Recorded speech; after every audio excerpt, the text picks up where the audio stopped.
Hello বন্ধুরা, আশা করি সকলে ভালো আছো। তোমরা দেখতে পাচ্ছ যে আমি একটা স্কিলের মাধ্যমে গোল করার চেষ্টা করছি, আর এটার নাম হলো রেইনবো ফ্লিক স্কিল। আর আজকে আমরা একটা ম্যাচ খেলবো, যে ম্যাচে আমাদের শুধুমাত্র রেইনবো ফ্লিক স্কিলে গোল করা চ্যালেঞ্জ থাকবে। মানে আমরা শুধুমাত্র রেইনবো ফ্লিক স্কিলটা দিয়েই গোল করব। তো দেরি না করে ভিডিওটা শুরু করা যাক। আমাদের ম্যাচটা কিন্তু এখানে স্টার্ট হয়ে যায়, আর আমরা কিন্তু এখান থেকে আমাদের চ্যালেঞ্জটা করা শুরু করে দিই। এবং শুরু থেকে কিন্তু আমরা কুইক কাউন্টারে চলে যাই, আমরা গোল করার চেষ্টা করব। তো দেখা যাক আমরা গোল করতে পারি কি না। আমরা কিন্তু একটা কাউন্টার অ্যাটাকে চলে যাই, তারপরে এখান থেকে লুইস দিয়াস এবং রেইনবো ফ্লিক আর গোল। ভাই সেরা সেরা ভাই ভাই সেরা একটা গোল হয় ম্যাচের শুরুতে। আমরা কিন্তু এখানে 4 মিনিটের মাথায় কিন্তু আমরা এখানে একটা গোল দিয়ে দিই। রিভিউ দেখানো হবে ওইখানে, জাস্ট দেখেন গোলটা কিভাবে হয়, জাস্ট দেখেন। আমরা ম্যাচের 4 মিনিটে কিন্তু একটা গোল দিয়ে দিই। এখান থেকে লুইস দিয়াস এবং রেইনবো ফ্লিক আর গোল। সেরা ভাই, সেরা সেরা। তারপর এখানে আমরা আবার একটা কুইক কাউন্টারে যাই, আবার একটা গোলের চেষ্টা করি।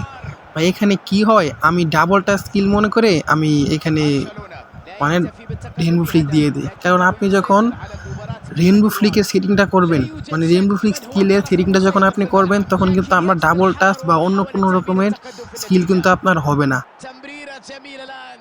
এখান থেকে কিন্তু আমরা আবারও আরেকটা কুইক কাউন্টারে চলে যাই এবং আবারও রেইনবো ফ্লিকের চেষ্টা করি, কিন্তু ভাই এখানেও আমাদের মিস হয়। তারপর এখানে বলটা আবারও আমরা পাই, বলটা আবারও পেয়ে রেইনবো ফ্লিকের চেষ্টা করি, কিন্তু কিন্তু কিন্তু ভাই এখানেও আমাদের মিস হয়। এখানে কিন্তু নেইমার কিন্তু বলটা সুন্দর করে ভাই বলটা কিন্তু উপরে নেয়, রেইনবো ফ্লিক কিন্তু সুন্দর করে দেয়, কিন্তু দেওয়ার পরেও বলটা কিন্তু ভাই ও হেড দেয়, কিন্তু আমাদের এখানে গোলটা মিস হয়ে যায়। তারপর আমরা আবারও একটা কুইক কাউন্টারে যাই এবং সেখানেও আমরা চেষ্টা করি রেইনবো ফ্লিকের অ্যান্ড নেইমার এবং রেইনবো ফ্লিক, কিন্তু ভাই এখানেও আমাদের মিস হয়ে যায়। আমরা আবারও বল পাই এবং আবারও কাউন্টারে যাই, রেইনবো ফ্লিকের চেষ্টা করি আবারও। এখান থেকে লুইস দিয়াস কিন্তু অফসাইড হয়ে যায়। এখানে বলটা পেয়ে আবারও আমরা একটা কুইক কাউন্টারে যাই এবং আবারও আমরা এখানে চেষ্টা করব Suarez, rainbow Flick and miss. বলটা মিস হওয়ার পর কিন্তু এখানে বলটা আমরা আবারও পেয়ে যাই এবং আবারও একটা কাউন্টারে যাই। বলটা যায় কিন্তু বেলিংহামের কাছে, রেইনবো ফ্লিক দেয়, কিন্তু বলটা এখানেও মিস হয়ে যায়। হাফ টাইমের পরে কিন্তু আমরা আবার একটা বল পাই এবং আবার কুইক কাউন্টারে যাই। এখানে কিন্তু সুন্দর একটা বল ছিল নেইমারের কাছে, রেইনবো ফ্লিক, কিন্তু ভাই আমাদের এখানে আবারও মিস হয়ে যায়। আমরা আবার একটা কুইক কাউন্টারে যাই, এখান থেকে লম্বা একটা কাউন্টার করি। এখান থেকে বলটা কিন্তু আমার সাথে প্লেয়ারটাকে পাস করার পর নেইমারের কাছে বলটা যায় এবং অফসাইড।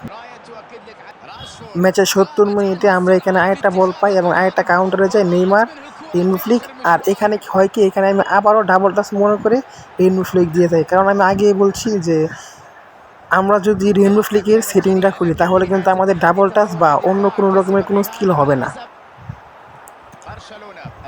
এখান থেকে আমরা আরেকটা বল পাই, আরেকটা কুইক কাউন্টারে যাই, বলটা নেইমারের কাছে যায়, কিন্তু এখানে আমাদের মিস। আমরা কিন্তু এরপর বারবার চেষ্টা করি আরও একটা রেইনবো ফ্লিকের মাধ্যমে গোল করা, কিন্তু আমরা এখানে বারবার চেষ্টা করার পরেও আমরা এখান থেকে আর কোনো রকমের গোল করতে পারি না এবং শেষমেশ আমরা কিন্তু ম্যাচটা উইন হয়ে যাই। তো এই ছিল আমাদের আজকের ভিডিও।